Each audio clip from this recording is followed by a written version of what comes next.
Hello, everybody. Mr. President. It's a very sad day, and glad we paid our respects. It's a tough situation. Great people, great parents, wives, family.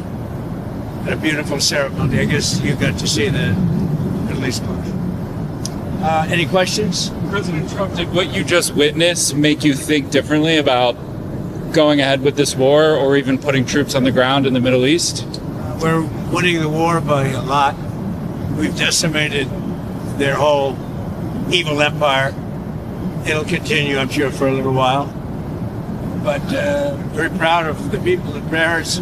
The parents were so proud of their boy, as they call him, my boy, in case the young lady. The parents are so proud. Many of them are military parents, as you know. So but it's always a very sad thing. The war itself is going unbelievably. It's as good as it can be. We have Pete here. Pete, and you have Steve Witkoff here. We have some additional questions.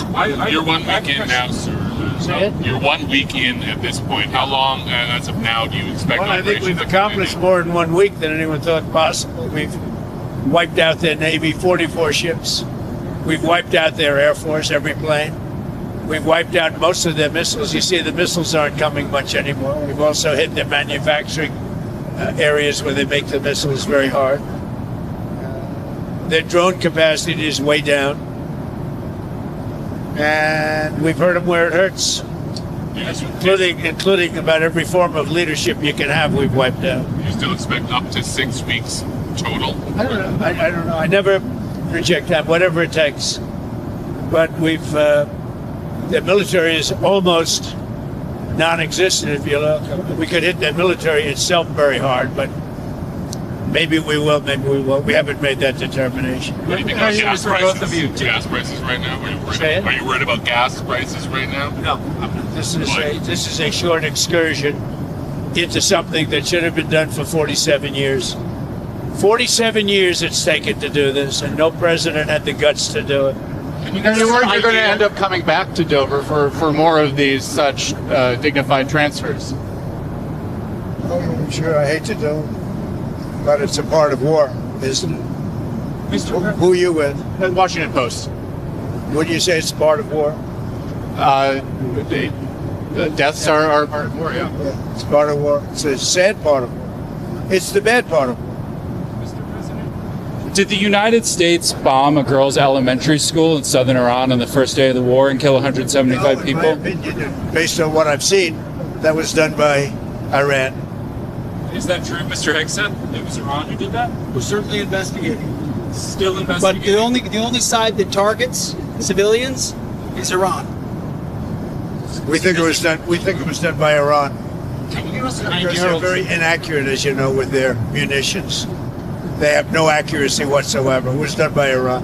Can you give us an idea of what unconditional surrender looks like to you? I mean, what do you want from Iran? I said unconditional, not conditional.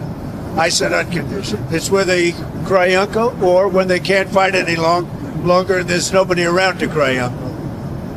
That could happen too, because we've wiped out their leadership numerous times already. So it's if they surrender, or if there is nobody around to surrender, but they're rendered useless in terms of military.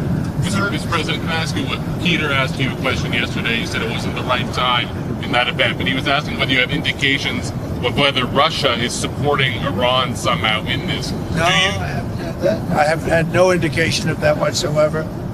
If they are, they're not doing a very good job, because Iran is not doing too well. What about the Strait of Hormuz? There's no traffic really going through it. Well, that's the ship's choices, but we haven't cleaned out. We've wiped out their Navy. The Navy is now at the bottom of the sea, so that's the choice. This is an excursion. We figured oil prices would go up, which they will. They'll also come down. They'll come down very fast, and we will have gotten rid of a major cancer on the face of the earth. We will have taken out a cancer. Don't forget October 7th. Don't forget all of the things that have happened over the years, all caused by these people. So what we're doing is a great thing, not only for our country and not only for Israel, not only for the Middle East, but for the world. Secretary Bessent announced some moves to temporarily allow certain Russian oil sales to India. Are you considering any other moves, including the SPR? Well, if there were some, I would do it just to take a little of the pressure off. But I think that the oil pressure, but there's a lot of oil. We've got a lot of oil. Our country has a tremendous amount, and there's a lot of oil out there. That'll get healed very quickly. Would you consider using the SPR or tapping into the SPR at some point? Strategic reserve? Yeah. Well, I'm the one that built them up. Biden used them so that he could get some extra votes in the election. It turned out it wasn't even him that ran, it was Kamala.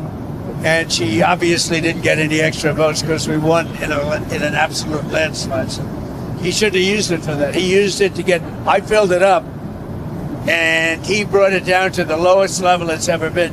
We will start at the appropriate time, which is basically a gut instinct. We will start filling up the strategic reserves. What are the circumstances where you'd send in ground troops? How are you thinking about that? I don't even want to talk about it now. I mean, that's, I don't think it's an appropriate question. You know, I'm not going to answer it. Could there be? Possibly, for very good reason. Have to be very good reason.